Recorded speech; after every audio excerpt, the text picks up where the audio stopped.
علیکم جی تمام دوستوں کو۔ آج آپ کو ایک میچ دکھانا ہے اور وہ میچ انجینئر محمد علی مرزا اور محدثین اہل سنت کے درمیان ہے کہ انجینئر محمد علی مرزا نے حدیث خلیفتین کو ضعیف کہہ کر کتنے محدثین سے ٹکر لیا ہے۔ ہمارے ایک بہت ہی پیارے بھائی ہیں، ایران سے ہیں، سید ابو عماد حیدری بھائی۔ انہوں نے آدھے گھنٹے کی ویڈیو بنائی ہے، ان کے کچھ چند کلپ آپ کو دکھائیں گے کہ 10 محدثین کی رائے انہوں نے دکھائی ہے کہ کس کس محدث نے اس حدیث کو صحیح، حسن اور جید کہا ہے، کسی نے ضعیف نہیں کہا۔ تو آخر میں آپ کو ایک چیلنج بھی دیں گے، وہ چیلنج آپ نے لے کے جانا ہے جہاں تک لے کے جا سکتے ہیں، اور اس کا جواب لے کر آنا ٹائم ہے قیامت تک۔ اور ہم نے یہ نہیں کہنا کہ ٹائم قیامت تک ہے اور کوئی پلیٹ فارم بھی نہ ہو، ہمارے پاس پلیٹ فارم موجود ہے، تو ٹائم قیامت تک اس کا آپ نے جواب بھی لے کے آنا ہے۔ اچھا جی، سید بادشاہ نے آدھے گھنٹے کی ویڈیو بنائی ہے، فل ویڈیو ڈسکرپشن میں مل جائے گی، اور انہوں نے بتایا ہے کہ انجینئر محمد علی مرزا ورسز محدثین، کہ انجینئر محمد علی مرزا نے حدیث خلیفتین کو ضعیف کہہ کے کتنے محدثین سے ٹکر لیا ہے۔ وہ باقاعدہ اسکین بھی آپ کے سامنے شو ہوں گے اور سید بادشاہ ایکسپلین بھی کر رہے ہیں۔ تو پھر آخر میں آپ کو ایک چیلنج بھی دیتے ہیں، پہلے آپ وہ ویڈیو دیکھ لیں۔ اب آتے ہیں خود حدیث کے اوپر، حدیث خلیفتین کے اوپر۔ دیکھیں میرے بھائیوں، آپ دیکھ سکتے ہیں کہ انجینئر مرزا صاحب سے ہم نے ایک نام بہت سنا ہے، جناب شیخ البانی صاحب۔ شاید بہت سارے پاکستانی ایسے ہوں جن کو انجینئر صاحب کی ویڈیو دیکھنے سے پہلے شیخ البانی کا پتہ بھی نہ تھا کہ شیخ البانی کون ہے، شیخ ناصر الدین البانی۔ غلطی تب ہوگی کہ میں کسی حدیث کے نیچے حکم لگاؤں کہ اسنادہ صحیح اور ساتھ دیکھوں قال شیخ البانی، جبکہ شیخ البانی نے کہا ہو کہ اسنادہ ضعیف، پھر میری غلطی ہے۔ میں لکھوں اسنادہ صحیح قال شیخ زبیر علی زئی، اور زبیر علی زئی صاحب نے لکھا ہو اسنادہ ضعیف، پھر میری غلطی ہے۔ جب میں نیچے تحکیم لگاتا ہوں وہ اسی لیے لگاتا ہوں تاکہ جس کا اب اکثر تو ناصبی شیخ البانی کو امام مانتے ہیں، ہم بھی کہتے ہیں وہ بہت بڑے حدیث کے امام ہیں، تو مجھے کتے نے کاٹا ہوا ہے کہ میں وہ حدیث نکال دوں جسے شیخ البانی نے صحیح کہا ہو۔ مجھے کتے نے کاٹا ہوا ہے کہ میں وہ حدیث نکال دوں جسے شیخ البانی نے صحیح کہا ہو۔ مجھے کتے نے کاٹا ہوا ہے کہ میں وہ حدیث نکال دوں جسے شیخ البانی نے صحیح کہا ہو۔ یہاں پہ ناصر الدین البانی کا کیا تحکیم ہے، انہوں نے کیا حکم لگایا ہے، یہ جناب انجینئر صاحب بھول گئے ہیں۔ ان کو پھر یہاں پہ البانی صاحب بھول جاتے ہیں۔ ہر حدیث جو بیان کرتے ہیں شیخ البانی نے کہا کہ یہ صحیح ہے، شیخ البانی نے کہا کہ یہ صحیح ہے، ناصر الدین البانی نے کہا متوفہ فلاں صحیح، تو یہاں پہ آپ کیوں بھول جاتے ہیں؟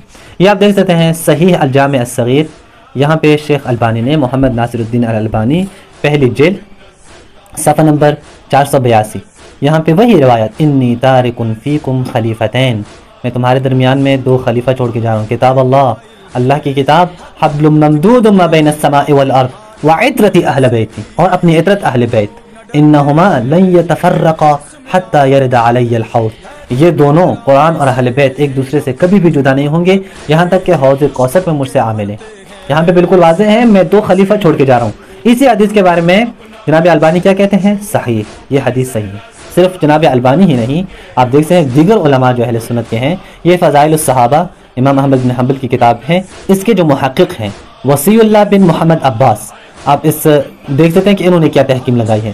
یہاں پہ یہی حدیث ہے انی تارک فیکم خلیفتین، اس حدیث کے اینڈ پہ تحکیم کیا لی گئی؟ والحدیث صحیح، حدیث کیا ہے؟ وہ صحیح ہے۔ مسند احمد بن حنبل میں روایت موجود ہے خلیفتین والی، اور یہ جو عالم ہے حمزہ احمد زین اہل سنت کے بہت بڑے عالم ہیں، انہوں نے اس حدیث کے بارے میں کیا کہا ہے؟ اسنادہ حسن، یہ حسن روایت، یہی حدیث ہے انی تارک فیکم خلیفتین کتاب اللہ و عطرتی۔ یا دیگر جگہ پہ، ایک دوسری جگہ پہ بھی اسی حدیث کو، خلیفتین والی حدیث کو کہا ہے اسنادہ حسن۔ اب یہاں پہ دیکھتے ہیں اتحاف میں کتاب الاتحاف میں جناب بوصیری نے لکھا ہے ھذا اسناد رواته ثقات، اس اسناد کے تمام راوی کیا ہے؟ وہ ثقہ ہے۔ یہاں پہ مجمع الزوائد منبع الفوائد میں آپ جناب حیثمی کو دیکھ سکتے ہیں، انہوں نے کہا ہے کہ یہ روایت رواہ احمد و اسنادہ جید، سند ان کی بہترین سند ہے۔ اچھا، اسی طرح السنہ لابن ابی عاصم میں یہاں پہ اہل سنت عالم باسم بن فیصل الجوابرہ، انہوں نے لکھا ہے اسنادہ حسن انی تارک فیکم خلیفتین، اس حدیث کی سند کیا ہے؟ وہ حسن ہے۔ مسند ابن ابی شیبہ میں یہاں پہ عادل بن یوسف الغزاوی، انہوں نے بھی لکھا ہے کہ کیا ہے؟ حدیث صحیح ہے۔ اسی طرح روح المعانی میں جناب علوسی صاحب نے یہاں پہ انہوں نے بھی لکھا ہے وَأَنْتَ تَعْلَمْ أَنَّ ظَاهِرْ مَا صَحَّ مِنْ قَوْلِهِ، جو صحیح حدیث ہے رسول اللہ کی، وہ کیا؟ انی تارک فیکم خلیفتین۔ اس کے علاوہ یہ 9 علماء میں نے بیان کیے ہیں کہ 9 علماء نے کیا کہا ہے کہ یہ صحیح ہے۔ اس کے علاوہ خود شعیب ارناؤوط نے بھی کیا ہے؟ یہ اس حدیث کو صحیح کہا ہے، انہوں نے بھی لکھا ہے کہ یہ حدیث صحیح ہے۔ یعنی اب 10 علماء ہوں گے، اہل سنت کے 10 علماء سے میں لے کے آیا ہوں کہ یہ حدیث انی تارک فیکم خلیفتین، یہ معتبر حدیث ہے، صحیح حدیث ہے، یا بعضوں کے ہاں حسن حدیث ہے۔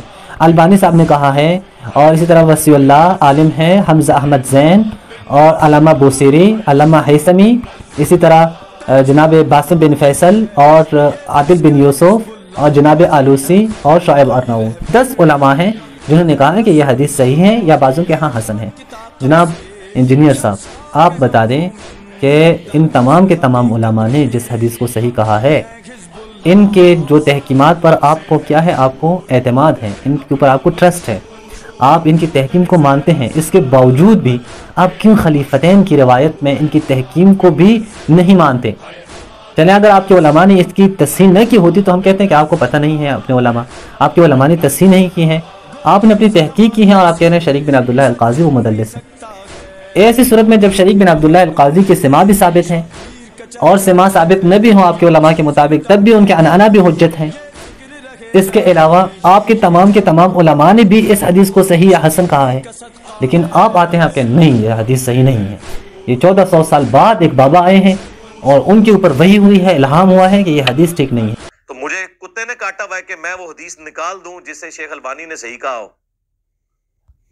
تو جناب والا ویڈیو آپ نے دیکھ لیا، ویڈیو میں انجینئر محمد علی مرزا نے کتنے محدثین سے ٹکر لیا ہے۔ میرے استاد ہیں، ہمارے لیے محترم ہیں۔ دیکھیں جی ایک بات صاف ستھری ہے، ہم کسی سے محبت کرتے ہیں تو اللہ اور اس کے رسول کی رضا کے لیے، کسی سے بغض رکھتے ہیں تو اللہ اور اس کے رسول کی رضا کے لیے، کسی کو کچھ لیتے ہیں تو اللہ اور اس کے رسول کی رضا کے لیے، اور کسی سے کچھ لیتے ہیں تو اللہ اور اس کے رسول کی رضا کے لیے۔ ہم جن شخصیات کو نہیں مانتے صرف اس وجہ سے نہیں مانتے کیونکہ انہوں نے اہل بیت سے غداری کی، ان سے جو ہے کنارہ کشی کی اور ان کا حق خلافت و ولایت تسلیم نہیں کیا۔ تو آپ کیا سمجھتے ہیں کتنے بڑی بڑی شخصیات سے ہم ٹکر لے سکتے ہیں جن کی وجہ سے ہمارے قتل عام ہوئے؟ تو انجینئر محمد علی مرزا تشیع کو نہیں، جب ہم اہل بیت کے مقابلے میں آنے والے، چاہے جتنا مرضی چاہے خود اہل بیت میں ہی، یعنی خود رسول اللہ کی اولاد میں سے کیوں نہ بندہ ہو، خود اہل بیت کی اولادوں میں لوگ اہل بیت کے مقابلے میں ہیں تو ہم نے ان کو نہیں بخشا۔ تو ہم رسول اللہ کے 12 خلفاء پر کسی کو ترجیح نہیں دیتے جن میں سے پہلے علی اور آخری مہدی ہیں۔ تو انجینئر تشیع کو نہیں ہے۔ تو اب میں نے کہا تھا میں آپ کو چیلنج دوں گا، ٹائم قیامت تک ہے، مسند احمد 11395 اس حدیث کو بائی نیم، یہ نہیں کہ فلاں اصول تو شریک تو فلاں، انجینئر محمد علی مرزا محدث کے علاوہ، کیونکہ یہ محدث تو نہیں ہے نا، اس حدیث کو مسند احمد 10 محدثین کی رائے آپ کو دکھا دیا کہ کوئی صحیح کہہ رہا ہے، کوئی حسن کہہ رہا ہے، کوئی جید کہہ رہا ہے۔ 10 محدثین کی رائے، 10 محدثین ورسز انجینئر محمد علی مرزا۔ انجینئر محمد علی مرزا نے جس حدیث کو ضعیف کہا ہے، کسی ایک محدث کی بائی نیم، یہ نہیں کہ وہ رول تو یہ رول تو امام مسلم ہوتے تو یہ کرتے، بائی نیم اس حدیث کی تحکیم کی ہو کسی ایک محدث نے اور کہا ہو کہ یہ حدیث ضعیف ہے، کوئی ایک محدث ہمیں دکھائے۔ ٹائم سر ہے قیامت تک سوائے محدث اعظم انجینئر محمد علی مرزا صاحب کے علاوہ۔ تو بھائی دیکھیں آپ کس پر ظلم کر رہے ہیں، اہل بیت کا حق کا انکار کر کے آپ کس پر ظلم کر رہے ہیں؟ یہ تو حدیث خلیفتین ہے، حدیث خلیفتین اور حدیث ثقلین ایک دوسرے سے جدا نہیں ہے، دونوں ایک ہی چیزیں۔ اس میں رسول اللہ کہہ رہے ہیں دو بھاری چیزیں چھوڑ کے جا رہے ہیں، اس میں لفظ خلیفتین ہے۔ جس طرح مسلم کے اندر یہ بات بھی ملتی ہے کہ میرے بعد تمہارے 12 ولی ہوں گے، اور یہ بات بھی ملتی ہے کہ میرے بعد 12 خلفاء ہوں گے، تو یہ تو نہیں ہے نا کہ 12 ولی الگ ہیں اور 12 خلفاء الگ ہیں۔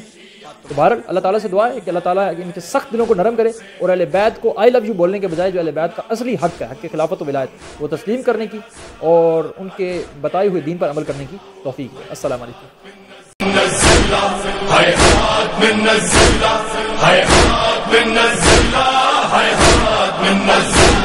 ہر چیز سے برتر ہے خالق کی رضا، ہم کو رستہ دکھلاتی ہے، قرآن کی صدا ہم کو بے خوف و خطر ہو کے دشمن سے لڑتے ہیں، مشکل سے بچاتی ہے، زہرا کی دعا ہم کو ہم سے ہے دور، اپنا منشور ہم